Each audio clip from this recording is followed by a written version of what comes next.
Halo sobat semua, jumpa lagi dengan Aspuja Story. Semoga kalian selalu sehat sebelum mulai.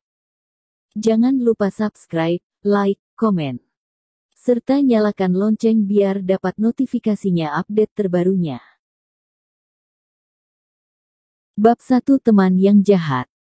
Sebuah kota bernama Einklak. Di kota Einklak ini terdapat sebuah kedai teh yang dikenal dengan kedai teh Harue. Di dalam ruangan kedai teh Harue, Darwin sedang menuangkan teh hijau, di mana harga satu teko sebesar 600.000, ke dalam 2 cangkir. Ia pun tersenyum dan menyerahkan sebuah cangkir kepada pria yang duduk di seberangnya, yaitu Enrico. Keduanya orang ini merupakan teman kuliah di kampus, jadi hubungan mereka baginya sangat dekat. Darwin pun mengumpulkan keberaniannya dan akhirnya berkata, "Enrico, sebenarnya tujuanku mencarimu pada hari ini adalah untuk membahas hutang 60 jutamu padaku. Bisakah kamu mengembalikan uangku? Aku sedang lagi butuh uang." Jika bukan karena keluarga pacarnya Darwin yang mendesaknya untuk membeli rumah, ia pun tidak akan meminta Enrico mengembalikan uang yang sudah dipinjamnya selama 4 tahun. Begitu mendengarnya, Enrico yang sedang minum pun langsung menundukkan kepalanya. Karena dia sekarang juga tidak memiliki uang. Akhir-akhir ini, Enrico masih memiliki hutang dan terus ditelepon oleh orang-orang untuk melunasi hutangnya. Dia menjawab telepon Darwin pun karena dia ingin meminjam uang padanya, tetapi ia tidak menyangka Darwin pun akan memintanya untuk mengembalikan uangnya. Enrico tentu tidak terlihat seperti orang yang jujur dan baik. Selain itu, dia juga tidak memiliki pekerjaan dan hanya hidup dengan bersenang-senang, bermalas-malasan dan membuat onar. Dia mengenal Darwin, tahu bahwa temannya ini amat mementingkan reputasinya. Selain itu, dia orangnya sangat polos dan tidak pandai berbicara, makanya Enrico diam-diam suka mencibirnya. Lalu sebuah ide seketika terlintas dalam benaknya. "Kamu minta uang? Haha, sobatku, kamu kejam sekali ya. Pada saat bisnisku gagal, kamu sendiri yang meminjamkan. Pada saat bisnisku gagal, kamu sendiri yang meminjamkan uangnya padaku agar aku dapat membuka ulang bisnisku. Lalu kamu bilang aku dapat mengembalikannya kapan saja, tapi sekarang kamu malah mendesakku untuk mengembalikannya. Selain itu, kamu juga yang dari awal menyarankanku untuk membuka usaha. Tapi pada akhirnya aku malah bangkrut dan bahkan sampai kehilanganku. Apakah kamu tidak malu meminta uang ini dariku? Aku bahkan telah dirugikan olehmu." Enrico pun menuduh Darwin. Namun faktanya, ia kehilangan rumahnya karena memiliki hutang dengan para lintah darat, tetapi ia pun tahu bahwa perkataannya ini dapat menipu Darwin. Sesuai dengan dugaannya, Darwin, yang awalnya merasa tak enak menagih hutangnya, langsung terdiam.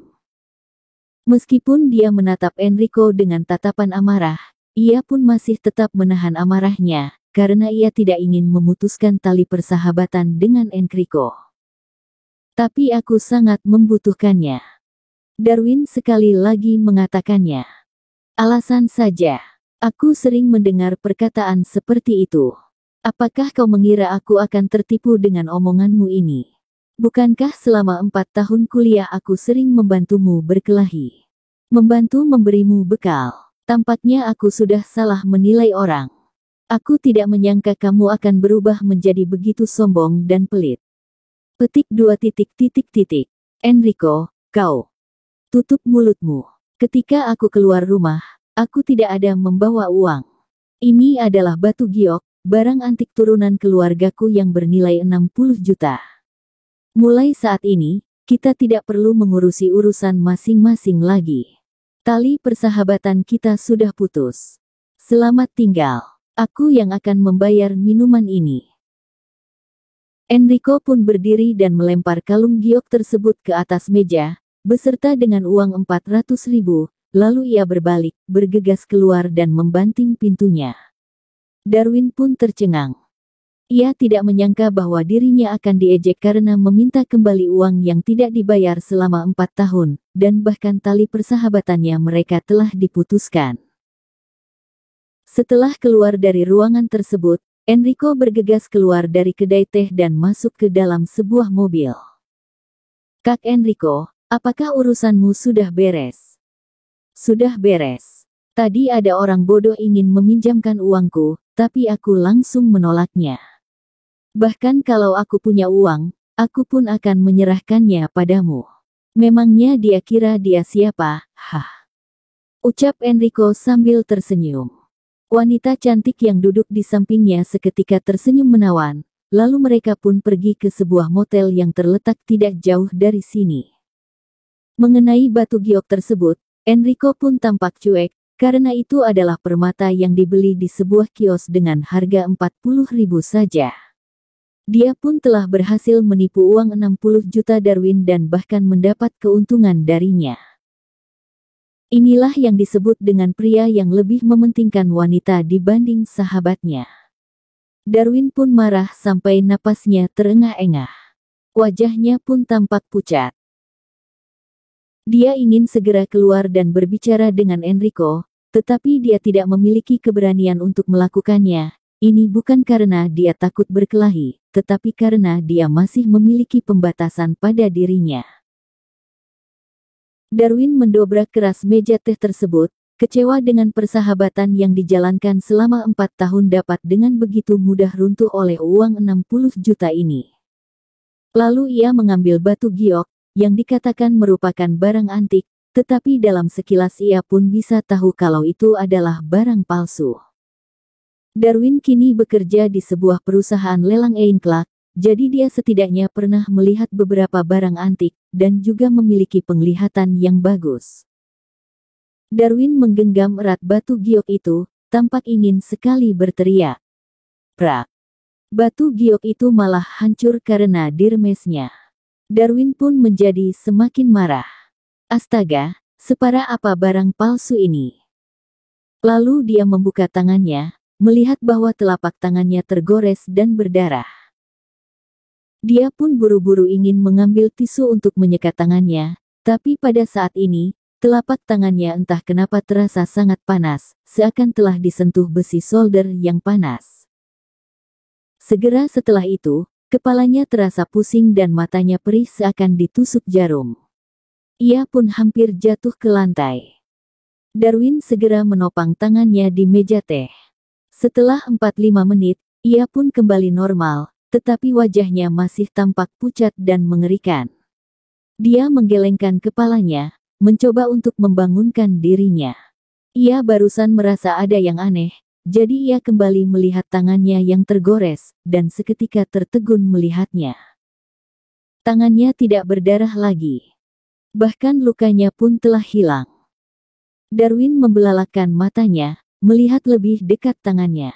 Ia terkejut melihat batu giok yang barusan telah hancur itu kini malah menjadi bubuk. Ia sama sekali tidak tahu apa yang sebenarnya telah terjadi. Pada akhirnya, ia pun menggunakan sisa teh tersebut untuk membilas tangannya, lalu menyeka dengan kertas, dan buru-buru meninggalkan kedai teh tersebut. Ia kini tampak sangat jengkel, karena jika ia tidak mengambil kembali 60 juta tersebut, ia tidak bisa membayar uang muka untuk membeli rumah, dan keluarga pacarnya akan semakin mempersulit dirinya. Setelah keluar dari kedai teh Harue, Darwin tidak langsung pulang ke rumah, melainkan berjalan di sepanjang jalan sambil memikirkan bagaimana menyelesaikan masalahnya ini. Mata Darwin pun terasa gatal, dan ia secara tak sadar terus menggosoknya. Setelah melewati pertigaan, ia pun dihentikan oleh kerumunan orang berpakaian hitam. Darwin menghentikan langkahnya dan melihat-lihat, ternyata itu adalah acara treasure appraisal yang sering ditayang di TV. Banyak warga akan mengeluarkan barang berharga di rumah mereka dan menunjukkannya kepada para juri apresiator untuk mendapatkan penilaian dari mereka. Namun tidak hanya itu saja, 5 barang antik sekaligus berharga yang terpilih juga bisa mendapatkan sertifikat dan juga penghargaan berupa uang. Pada zaman dulu, Einklak merupakan kota perlayaran, jadi akan ada banyak pengusaha kaya dan pejabat yang datang kemari, dan tentu saja barang berharga yang diturunkan akan banyak. Darwin yang sedih pun memutuskan untuk melihat keramaian tersebut.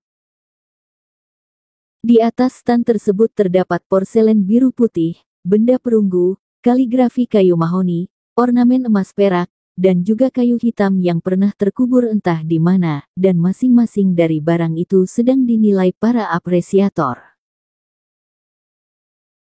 Ada beberapa orang tampak bahagia karena barang berharga mereka telah diakui para juri dan diberi penilaian yang sangat tinggi, tetapi ada beberapa orang yang tampak sedih ataupun marah dan turun dari panggung karena barang berharga mereka tidak diakui dan bahkan dikatakan sebagai barang palsu yang tidak berharga. Darwin pun melihat sekitarnya, merasa ada begitu banyak orang yang tampak lebih sedih dari dirinya. Suasana hatinya pun menjadi jauh lebih baik. Pada saat ini, orang-orang di sekitarnya seketika membukakan jalan, lalu muncul seorang pria gemuk, yang memakai rantai emas mencolok, yang sedang berjalan kemari. Semua orang yang melihatnya pun segera memanggil namanya, Tuan Raihan. Karena Darwin sedang takjub melihat panggung tersebut, ia pun tidak menyingkir, makanya ia didorong oleh Antek Raihan, membuatnya terhuyung-huyung. Darwin pun berdiri di sebelah sambil melirik orang-orang itu. "Apa kau lihat-lihat, kau tidak senang? Hah. Pergi sana, jangan menghalangi jalan orang-orang," seru Antek itu. Sedangkan Raihan melirik Darwin dengan pandangan jijik. Darwin mengamati raut kerumunan di sekitarnya, dan langsung tahu bahwa orang-orang ini bukanlah orang dengan status rendah. Dirinya, yang merupakan orang dusun, tidak memiliki kekuatan maupun kekuasaan, jadi ia tentu tahu kalau berdebat dengan orang seperti ini tidak akan ada untungnya. Oleh sebab itu, ia memutuskan untuk terdiam dan mencaci maki orang itu dalam hatinya. "Tuan Raihan, apakah Anda juga ingin berpartisipasi dalam treasure appraisal?" kata seorang pria berwajah kurus kering sembari tersenyum padanya. "Betul. Sudah melihat belum? Ini adalah patung Buddha dari dinasti Yuan dan patung ini setidaknya bernilai hingga beberapa miliar. Hari ini aku datang kemari untuk memperlihatkan barang ini pada kalian, dan juga membiarkan para juri untuk memberikan penilaiannya. Apakah kau tahu dari mana asal patung Buddha ini?" Raihan mengelus perut buncitnya sambil tersenyum dingin. Antek di sebelahnya pun mengangkat patung Buddha yang dipegangnya. Dari bentuknya, dapat terlihat kalau itu merupakan benda yang berasal dari dinasti Yuan. Selain itu, patung itu tampak amat antik dan indah. Orang-orang yang melihatnya pun tak dapat menyembunyikan iri hati dan kekaguman mereka. Petik 2. Aku kurang tahu, tapi Tuan Raihan memang memiliki mata yang bagus. Apakah Anda membelinya? Ucap pria berwajah kurus kering itu sambil menyanjungnya. "Haha, hebat juga kau. Ini adalah barang milik orang bodoh di kota sebelah yang kutemui ketika melakukan perdagangan di Jalan Kumlang. Saat itu aku memintanya untuk menjualkan barang ini padaku, tetapi dia malah tidak mau menjualnya. Jadi aku menyuruh orang untuk memotongnya, lalu melemparkan 400 juta padanya dan mengambil barang ini. Tetapi uang itu bukan untuk membayar patung Buddha ini, melainkan untuk membayar biaya pengobatannya. Aku baik kan? Bukankah aku begitu murah hati? Siapa suruh orang itu tidak berpikir dulu, dan malah membuatku, makanya aku membuatnya menderita. Pokoknya patung Buddha itu sampai akhir tetap milikku." Raihan mengatakannya secara ringan. Ketika orang-orang di sekitar mendengarnya, mereka tiba-tiba merasa dingin. Ini jelas merupakan tindakan perampasan yang dibenci orang-orang, tapi Raihan mengatakannya seakan dirinya itu benar, dan ia bahkan memamerkannya. Dia memang seorang bajingan. Dia benaran sesuai dengan reputasi buruknya di Jalan Kumlang, dan Jalan Kumlang kebetulan merupakan tempat barang-barang antik di Einklak. Tapi, siapa yang berani mengatakan kalau tindakannya itu kurang ajar? mengatakan kalau dia adalah orang yang hina. Semuanya hanya bisa terdiam saja. Ketika Raihan dan Anteknya melihat raut orang-orang, mereka malah tersenyum semakin bangga. Setelah pria berwajah-wajah kurus kering itu kembali melontarkan beberapa pujian, Raihan naik ke atas panggung bersama dengan Antek yang membawa patung Buddha tersebut. Ketika melihat sosok orang itu, Darwin ingin sekali memarahinya. Jika ia memiliki kekuatan yang besar, ia pun akan menamparkan orang-orang Tiu. Kerumunan di sekitar pun saling berbisik, mengatakan kalau perbuatan Raihan itu tidak patut dipuji dan membuat orang geram. Setelah Raihan naik ke panggung, ia pun tampak sangat sombong, dan bahkan menunjuk sambil mengatakan sesuatu kepada para juri tersebut.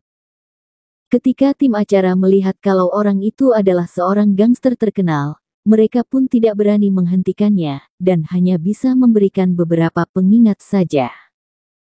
Tetapi hukumannya telah cepat tiba. Setelah melakukan penilaian selama 45 menit, Raihan tercengang dan tampak pucat. Tubuhnya seketika membeku di tempat. Orang-orang pun saling berdiskusi dan mencibir.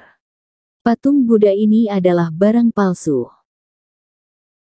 Keenam juri apresiator pun memberikan penilaian yang bulat, dan bahkan berani bertaruh dengan Raihan, bilang jika penilaian mereka salah, mereka pun bersedia membayar 20 miliar padanya. Ketika naik ke panggung, Raihan tampak senang dan terus memamerkan kehebatannya, tetapi ketika dia turun dari panggung, dia malah tampak gelisah dan juga suram. Pada saat ini, tidak ada seorang pun yang berani mengganggu Raihan. Di suatu sudut, hanya terdapat Darwin yang terdiam dan heboh sendiri. Pada saat ini, dia bahkan tidak dapat mendengar suara di sekitarnya, melainkan hanya dapat mendengar jantungnya yang berdetak kencang. Kedua matanya pun hampir akan memelotot keluar.